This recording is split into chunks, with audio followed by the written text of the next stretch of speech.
Diary of Dark One's Son is a look into the thoughts, opinions, and experiences of a young black man who is wrestling with the tough task of trying to make something out of himself in a very racist and hateful environment. It covers in detail the thoughts of a man as he observes and eventually learns how to cope and deal with the world around him.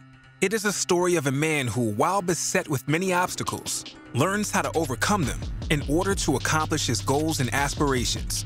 This book is not for the faint of heart, and the opinions that are shared in this book can be deemed very offensive to some readers. If you think that you will be offended by the opinions shared in this book, the answer is simple.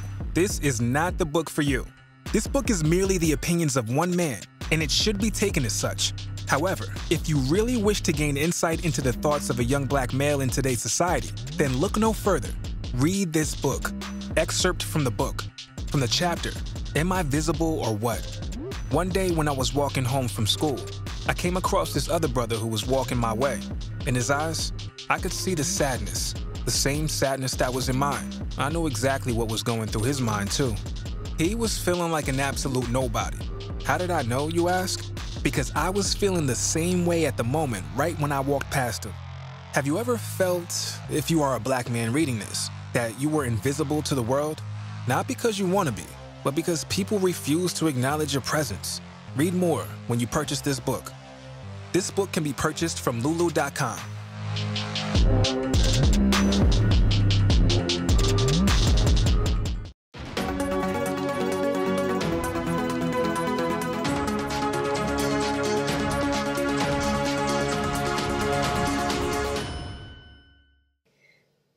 It's me, Demetra Kaye, of the Demetra Kaye Show here on YouTube, and a proud contributor of the African Diaspora News Channel and the African Diaspora News Insider. If you could please do me a favor and subscribe to all channels and like this video, I would greatly appreciate it. So just a couple of weeks ago, cheerleaders from Valley View High School in Moreno Valley, California, were met with some very unkind racial slurs and monkey noises as they were at an opposing high school. They walked over to the other side during halftime at Temecula Valley High School, where they were met with monkey slurs. I mean, not monkey slurs, but monkey calls and racial slurs and things like that. And so they were very afraid, hurt and upset. And so they ended up leaving. Now, they have been getting a lot of outpouring support, due to what happened to them while they were at that high school. Of course, the principals, they're going to investigate and this, that, and the other, and look into it and all of that. The superintendent says she is going to file a complaint with the Interscholastic Federation or something like that.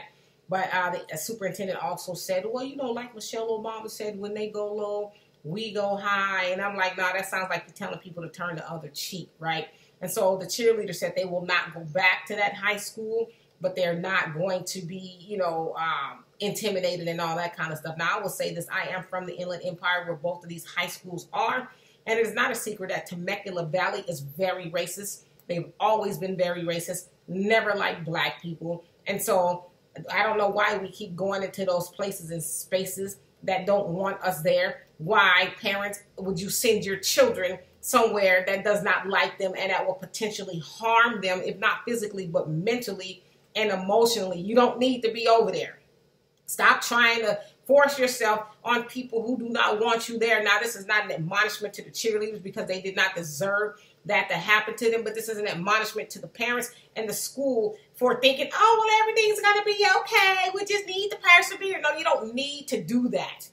You don't need to do that.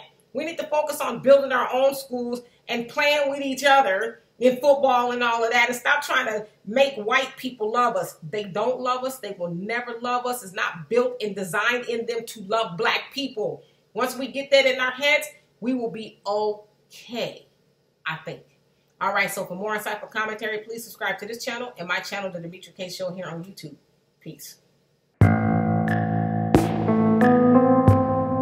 250 years of slavery, 100 years of Jim Crow, sharecropping, the Ku Klux Klan, lynchings, bombings, mass incarceration, the separation and destruction of the black family. All of that has had an effect on our mind. Our mind needs to be decolonized. We today are experiencing mental slavery, not physical slavery as once our ancestors had to endure.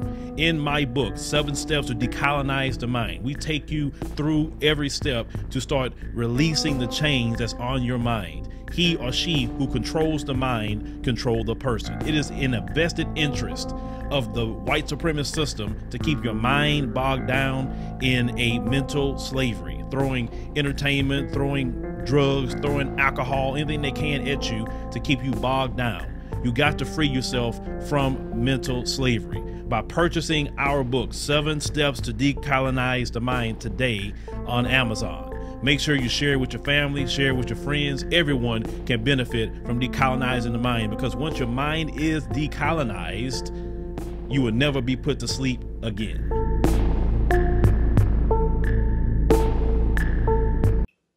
Hello, everyone. Please make sure you subscribe to the African Diaspora News Channel app on these platforms.